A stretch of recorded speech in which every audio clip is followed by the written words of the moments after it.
가상치료는 예수님의 유언입니다. 유언이라는 단어가 주는 무게감이 있죠. 그런데 그 7개의 말씀 중 가장 먼저 말씀하신 유언은 특별한 그 중요함이 깃들듯 합니다. 첫 번째 말씀은 용서의 말씀입니다. 아버지여, 저들을 사하여 용서하여 주옵소서. 저들이 하는 일을 알지 못합니다. 아버지 하나님께 용서를 구했던 것을 볼 수 있습니다. 그런데 여기서 한 가지 의문을 가질 수도 있습니다. 왜 용서인가? 다른 여러 가지 중요한 말도 있을 텐데 용서를 처음으로 말씀하신 이유가 무엇일까? 예수님께서는 공생의 3년여 동안에 수없이 많은 가르침을 베풀었습니다. 하나님을 의지해라, 서로 사랑해라, 또한 기도해라, 전도해라, 혹은 두려워 말라, 무수히 많은 말씀을 하셨는데 그 중에 용서를 이야기하신 것입니다. 예수님의 사역의 첫 마디는 바로 용서와 관련되어 있습니다. 그 첫 말씀은 회개하라입니다. 예수께서 비로소 전파하여 이르시되 회개하라, 천국이 가까이 왔느니라. 천국이 우리들에게 다가왔다. 천국에 가기 위해서는 구원을 받아야 한다. 구원을 얻기 위해서는 너희의 죄를 자복하고 회개해야 한다. 회개할 때에 하나님께서 그 죄를 분명하게 용서하여 주실 것이다. 주님께서 말씀하신 이 회개의 전제는 용서가 관련되어 있습니다. 예수님께서는 그 모든 공생애의 이유와 목적이 바로 죄 용서함에 있었습니다. 그만큼 용서는 예수님의 사역에 중요한 의미를 간직하고 있었고, 그러기에 공생의 첫 마디가 용서였고, 이제 십자가 상에서의 첫 유언의 말씀이 용서였던 것입니다. 34절에서는 말씀하기를 아버지 저들을 사하여 주옵소서. 자기들이 하는 것을 알지 못함이니이다. 예수님은 저들을 사하여 달라라고 하였습니다. 여기서 저들은 누구입니까? 1차적으로는 예수님을 붙잡아서 십자가에 매달은 로마의 병정들이었습니다.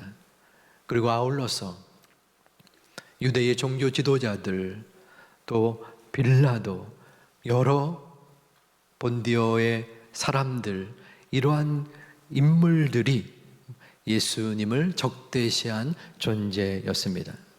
아울러서 불과 5일 전 예수님을 그토록 열정적으로 환호했었던 백성들도 포함이 되어 있었습니다.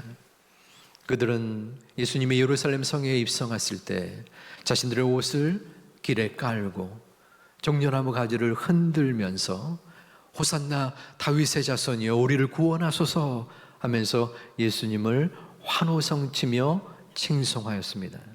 그런데 불과 며칠 후 그들은 예수님을 십자가에 못 박아 매달라라고 마음을 바꾸었습니다.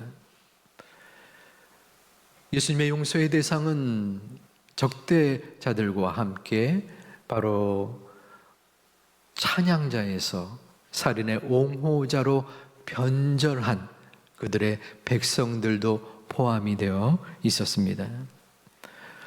어찌 마음이 흥겹겠습니까? 나를 칭송하고 또한 적들이지만 그들 또한 하나님의 자녀들인데 어찌 그들을 해할 수 있겠습니까? 예수님은 용서를 구하였습니다. 용서는 구원으로 가기 위한 필요 조건이었습니다. 아울러서 용서는 예수님의 사역 속에 가장 절실하고 중요한 일이었기 때문에 예수님에게 용서는 피할 수 없는 소중한 의미요, 가치요, 사역이었던 것입니다. 용서는 인간의 삶 속에서도 중요한 문제입니다.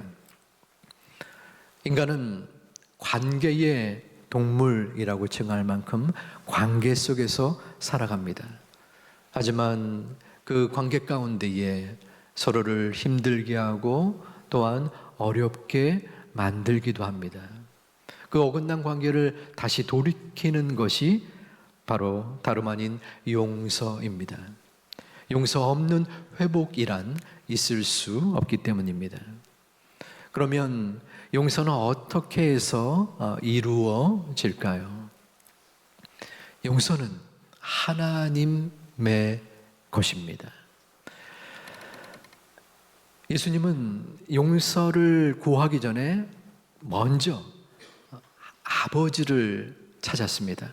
아버지, 저들을 사하여 주옵소서. 예수님은 왜 아버지를 찾았을까요?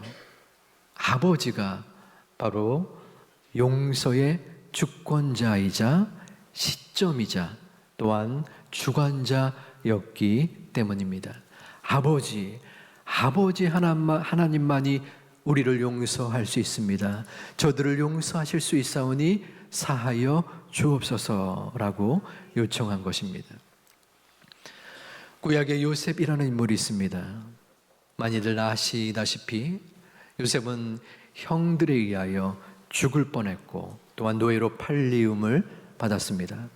온갖 수모와 굴욕을 당하면서 죽을 고비를 넘겨 17년을 애굽에 있었습니다. 그런데 특별한 인도함으로 애굽의 총리가 된 것입니다. 어느 날 형들이 곡식을 얻으러 애굽 땅에 와서 자신의 발 아래 엎드려 있는 모습을 보았습니다. 그때의 마음이 어떠했겠습니까? 노예의 신분에서 이제는 그 당시 세계 최강대국이었던 애굽의 2인자로서 모든 힘과 권력을 지녔던 존재였습니다. 형들을 극한 처벌로 행할 수도 있는 그러한 사람이었습니다.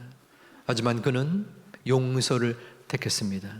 그런데 창세기 50장 19절에 그는 이렇게 고백합니다. 두려워하지 마소서. 내가 하나님을 대신하리이까.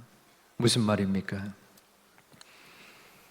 적어도 요셉의 지금 상황이라면 갖은 폼을 다하고 형들 앞에서 내가 그토록 고생했지만 내 마음을 다하여 너희들을 사노라 라고 우렁차게 형들을 용서했을 수도 있습니다.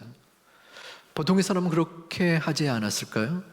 하지만 요셉은 용서는 하나님의 것이기에 내가 그 용서를 대신하겠습니까? 하나님께서 여러분을 형들을 용서하셨습니다 라고 말한 것입니다.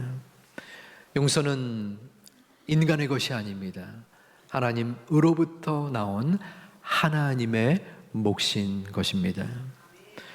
용서의 주체가 하나님이신데 예수님은 그 용서의 수준을 어디까지 생각하셨을까요?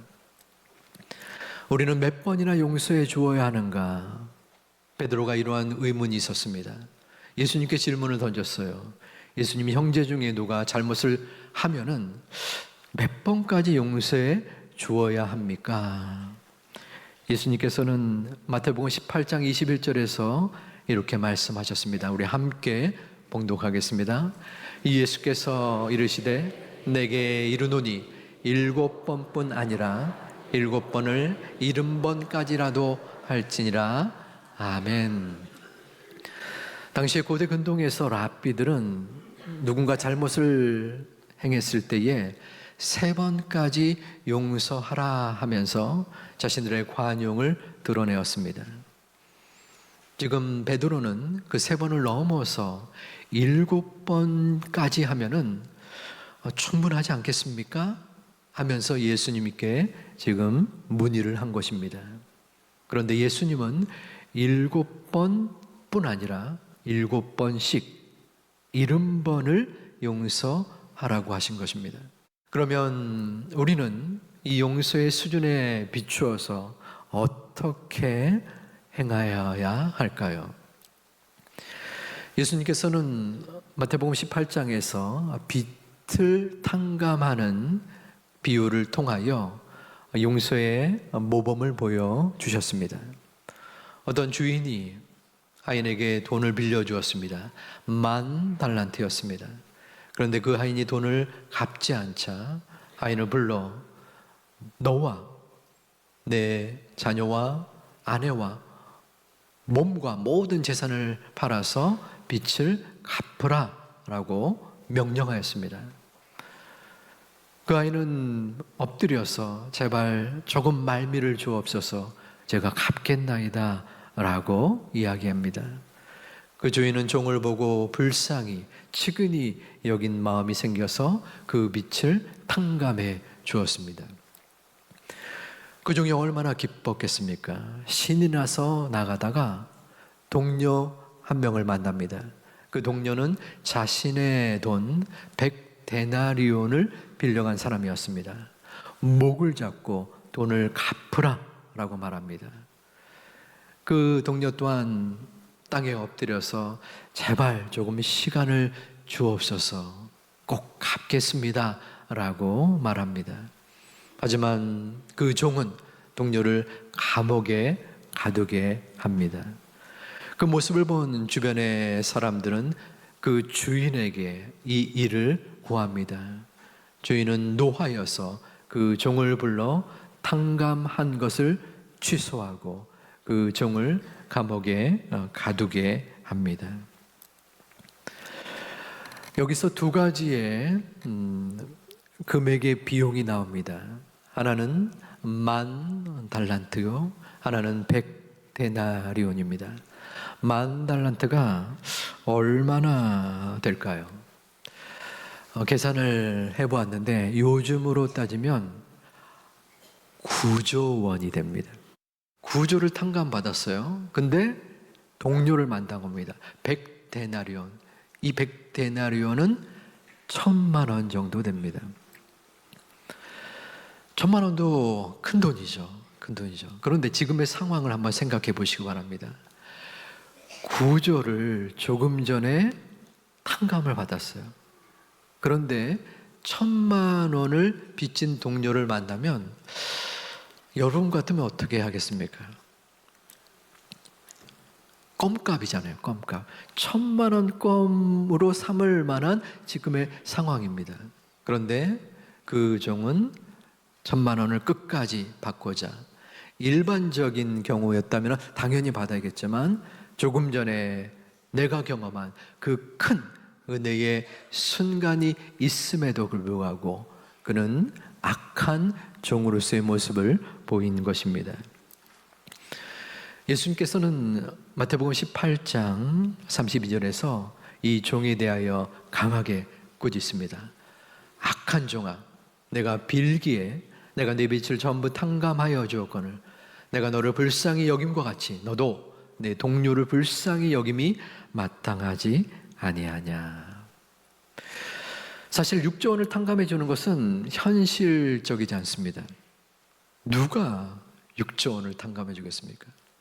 하지만 이 비현실적인 탕감은 비현실적이면서 무조건적으로 우리의 죄를 탕감해 주신 예수님의 그 사랑에 비유한 것입니다. 예수님께서는 아무런 조건 없이 우리를 용서하신 것처럼 너희도 조건 없이 다른 이들의 잘못, 죄를 용서하라 라고 강하게 우리에게 말씀하고 계신 것입니다. 우리가 다른 사람을 용서하기 위해서는 어떻게 해야 할까요? 조금 전 나온 종처럼 그 앞에 탕감받은 그곳에 대한 감사가 마음속에 있어야 합니다. 하지만 우리의 모습은 여전히 용서를 이루기가 쉽지 않습니다. 어떻게 용서합니까? 용서를 잘하고 있습니까? 라고 물을 때 그 대답은 보편적으로 잘 실행하지 못하고 있습니다 일 듯 싶습니다. 나에게 큰 상처를 주는 사람을 바라볼 때, 그 사람을 용서하고자 할 때 우리의 마음속에 힘겨움이 느껴집니다. 왜냐하면 용서하고 싶지 않기 때문입니다. 용서하고 싶지 않은데 성경에서 용서하라고 말하는 것에 대한 부담감과 거부감을 우리는 지니고 있습니다. 상처를 주는 사람이 어떨 때는 내 가족이요, 가장 가까운 친지일 때 그 사람을 안 보면 더욱 날 텐데 가족이기 때문에 볼 수밖에 없는 상황이 내 마음을 아프게 만들기도 합니다. 이처럼 용서가 힘겹다는 것을 우리 스스로 느끼는데, 그러면 용서를 포기해야 합니까? 그럼에도 불구하고 우리가 용서로 나아가는 길이 있습니다.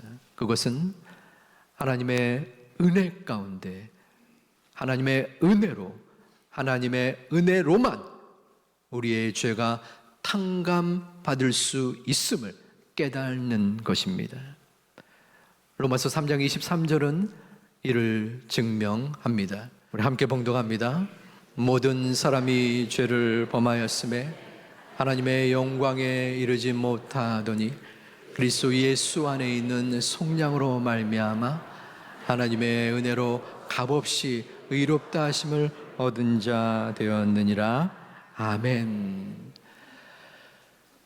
내가 죄인 되었음을, 죄인이었음을, 그리고 그 죄인 되었던 나를 오직 하나님의 은혜로 십자가의 보혈로 용서함했다는, 탕감받았다는 것을 깨닫는 사람은 하나님의 은혜로만 살아가는 것을 깨닫는 존재입니다. 그리고 그 은혜의 힘으로 다른 이들을 용서할 수 있게 되는 것입니다.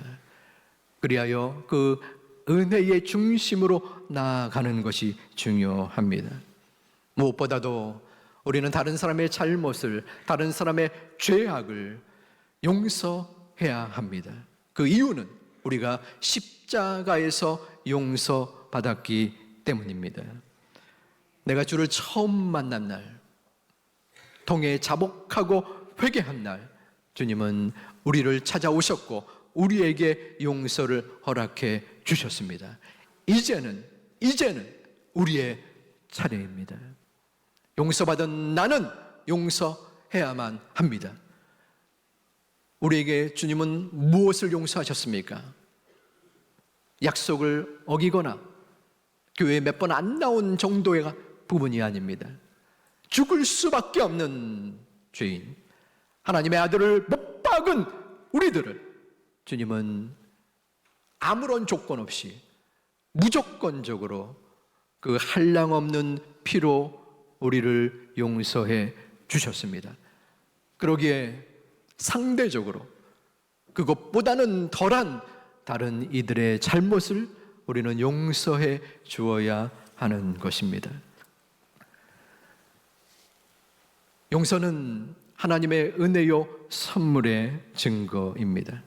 즉 하나님의 은혜가 아니면 용서가 불가능하다라는 말과도 같습니다. 우리의 죄악된 인성으로는, 죄로 부패한 심령으로는 온전히 다른 이들의 잘못을 용서할 수 없다는 것입니다. 용서는 우리의 마음속에 살아계신 성령 하나님이 임재해 있을 때 가능한 것입니다. 우리는 인정해야 합니다. 우리의 마음속에 선한 것이 하나도 없음을 인정할 수밖에 없습니다. 우리의 능력으로는 도저히 내 자신을 용서할 수 없고 다른 이들의 잘못을 받아들일 수도 없는 그러한 패악한 마음을 지닌 존재임을 우리는 고백하게 됩니다. 용서는 누군가 강요해서 이루어질 수 없는 자발적인 선택이요 도전이요 용기입니다. 용서할 마음의 생각이 우리 가운데 있지 아니하더라도 용서의 마음을 완전히 닫지는 말아 주시기 바랍니다. 성령 하나님께서 우리의 마음을 움직여 주시고 성령의 회오리 바람이 우리의 중심을 회파한다면 분명 하나님께서 우리의 마음에 억누르고 힘겨웠던 마음을 변화시켜 주셔서 용서의 마음으로 바꾸어 주실 것입니다. 십자가는 생명이요 호흡이요 우리의 중심입니다. 십자가만이 우리의 죄를 사하여 주실 수 있습니다. 십자가로 임할 때에 우리의 마음에는 용서와 사랑이 가득하여 지는 것입니다. 그 은혜로 우리는 한 걸음 한 걸음 우리의 주변에 나에게 상처를 준 존재, 나의 모든 아픔을 가져다 준 인물을 향한 용서로 한 걸음 한 걸음 나아갈 수 있는 것입니다. 이것이 우리의 능력이 아닙니다. 하나님이 우리를 이끄신 그 소망의 과정입니다. 사랑하는 우리 제2 가족 여러분, 며칠 전에 어떠한 목사님을 만나 뵀습니다. 그 목사님은 오랜만에 만났는데 저의 새로운 목회의 사역을 또 격려해주고 축하해주고, 목회 가운데에 제2교회 성도님은, 제2교회 신자는 그 어떠한 삶의 과정과 여정 속에서도 신실하게 하나님의 말씀에 근거하여 하나님을 영화롭게 하고 이 땅에 빛과 소금의 역할을 감당하는 목회를 하라라고 말씀을 주셨습니다. 저는 그 마음에 너무나 많은 공감과 동의를 합니다. 여러분의 삶의 모습은 이 교회당에만 있는 것은 아닙니다. 어쩌면은 이 예배를 드리고 저 성전을 벗어나서 이 세상에서, 직장에서, 가정에서, 사업장에서 수많은 사람들과 만날 때에 거기에서 비롯됩니다. 교회에서 얻은 지식적인 성경의 말씀이 여러분을 움직일 수 없습니다. 여러분의 마음속에 십자가가 살아있을 때 그 십자가가 우리의 삶을 주장하고 우리의 삶을 이끌어 주는 것입니다. 제2교회 성도님 막연하고 또한 어설프게 교인으로서의 모습이 아니라 다른 여러분들의 주변의 사람들이 바라볼 때 제2교회 성도는 다르구나. 이 땅에 수많은 교회들이 있는데 어떻게 제2교회 다니는 사람은 저토록 십자가를 자랑하고 십자가에 복종하고 십자가의 말씀에 순종하는 자들인가? 참 이상하다라는 이야기를 듣는다면 그것은 저의 기쁨이 아니라 하나님의 기쁨이요 더 이상 말할 수 없는 소중한 은혜라고 생각합니다. 여러분 마음속에 십자가는 무엇입니까? 어떠한 마음을 가지고 이 예배를 드리고 어떠한 생각으로 이 3월을 보내십니까? 고난의 주간, 고난의 십자가를 마음속에 두고 계십니까? 소중한 마음으로 이번 한 주를 성찬의 예식을 준비하며 그 다음 고난의 주간, 고난당하신 그 십자가를 바라보며 나를 용서해 주시고 나를 끝까지 이끌어 주신 그 구원의 십자가를 마음에 품는, 그리하여 그 십자가가 용서의 십자가로 나아갈 수 있는 소중한 우리 제2가족 되시기를 주님의 이름으로 축원드립니다.